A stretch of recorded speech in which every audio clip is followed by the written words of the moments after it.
Hello friends, WhatsApp. क्या आप भी इट्स और इट्स में कंफ्यूज होते हैं?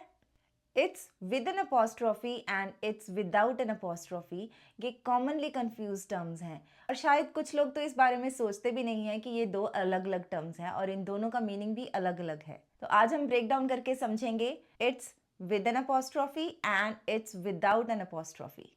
And I promise you, by the end of this video, you will never mix them up again. So let's get started.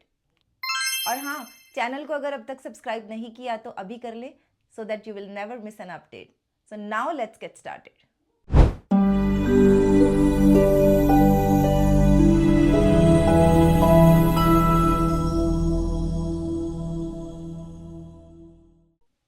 तो सबसे पहले हम रीड करते हैं 5 सेंटेंसेस और आप गेस करो कि इसमें इट्स विद एन अपोस्ट्रोफी आएगा या इट्स विदाउट एन अपोस्ट्रोफी आएगा। It's a beautiful day. It's raining outside. It's been a long day.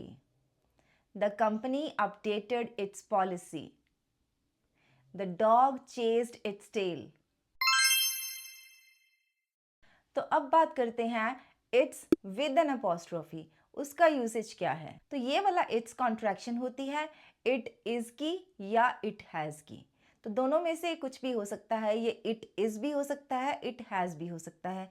तो अब सवाल ये है कि हमें कैसे पता चलेगा कि ये इट इज है या इट हैज है।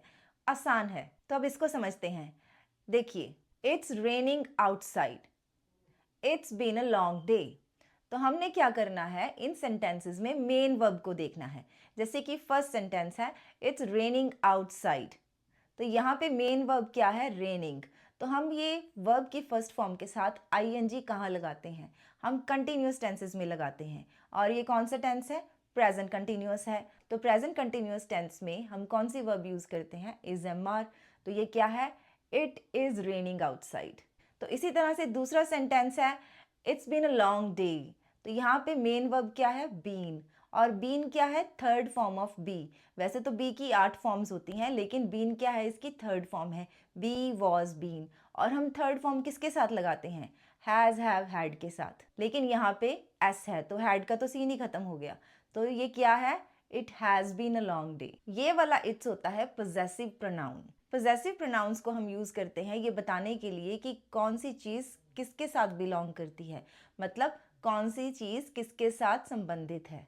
तो जहाँ भी कहीं हम ये वाला इट्स लगाते हैं, इसका मतलब ये उस चीज़ की बात हो रही है जो कि उस कन्वर्सेशन में या उस सेंटेंस में ऑलरेडी मेंशन हो चुका है और हम उसको रिपीट नहीं करना चाहते, तो उसको रिप्लेस करके हमने इट्स लिखा है। जैसे कि हम ही के लिए हिम यूज़ करते हैं, तो ऐसे ही मान लीजिए कोई ऑब्जेक्ट है, उसके लिए हम इट्स यूज़ करते हैं। तो अब इसको एक एग्जाम्पल से समझते हैं।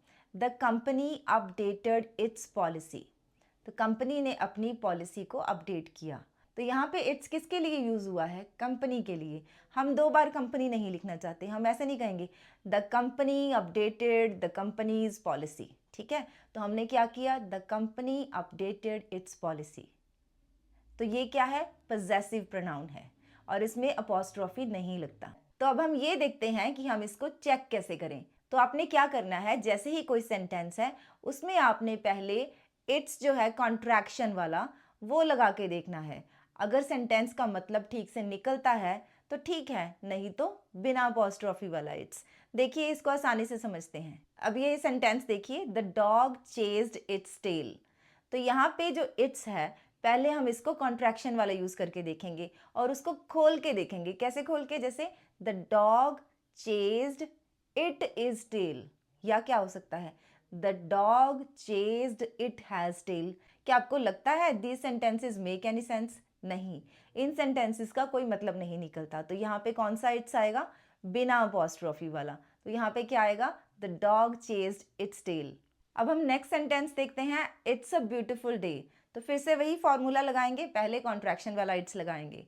तो कैसे करेंगे, it is a beautiful day, या क्या हो सकता है, it has a beautiful day. तो लेकिन इसमें से इट इज़ की सेंस निकलती है, it is a beautiful day. तो हम यहीं पे रुक जाएंगे और दूसरा तो फिर चेक ही नहीं करेंगे। तो यहाँ पे क्या है, ये इट इज़ वाला है, तो हम यहाँ पे जो इट्स लगाएंगे उसमें अपॉस्ट्रोफी लगाएंगे। आई होप आज के बाद आप इट्स और इट्स में कंफ्यूज नहीं होंगे और कोई भी मिस्टेक नहीं करेंगे. Don't forget to like, subscribe and share. I'll catch you in my next video. Till then, keep learning, keep rocking, keep shining and stay humble.